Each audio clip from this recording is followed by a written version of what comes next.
Thank you, Brother Riley. At 7 a.m. on Friday, I heard the policeman's knock at my door. I looked out and saw 10 or more armed men and women. I opened the door and the man in front of me showed me his FBI badge and presented the warrant to search our home.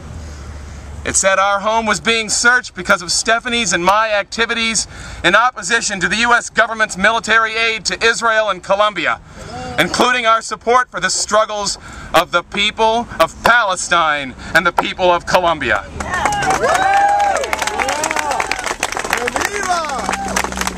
They then presented us with subpoenas to appear in a grand jury starting next Tuesday, October 5th.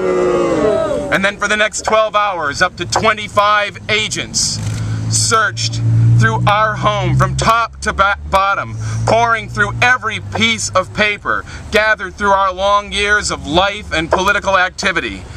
They searched our music collection. 3 agents spent an hour or more in each of our sons' rooms, looking at their notebooks from school, the poetry written in high school by our older son.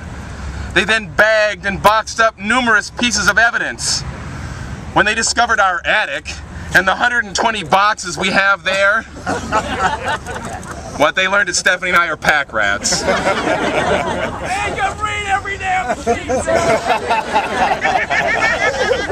They chose 28 boxes from the attic and hauled those away to study at their offices. Mostly from the 70s, 80s, and 90s.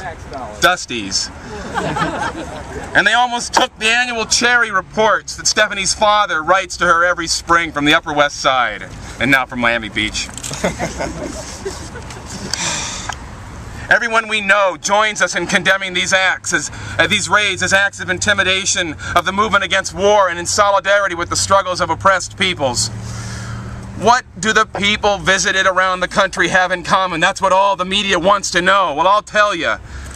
We all know each other because we were involved in the largest anti-war protest in the Midwest during this last decade, the March on the RNC in August of 2008. I was the bus coordinator for Chicago, and I spoke at the rally in St. Paul. And many of us have not only opposed the wars and occupations in Iraq and Afghanistan, but as I said, we also oppose U.S. intervention in Colombia and U.S. military aid to Israel. So what is the Joint Terrorism Task Force doing? They are intimidating the anti-war and solidarity movements. But remember, the protests at the RNC, which were violently attacked by hundreds of riot police, and 8 organizers of the RNC Welcoming Committee were charged with domestic terrorism charges. By standing together as a community, the movement in the Twin Cities has defeated the terrorism charges. That's right. That's what we need to do here. We know why the FBI does these things, but we will not be intimidated. Oops. Except by the B.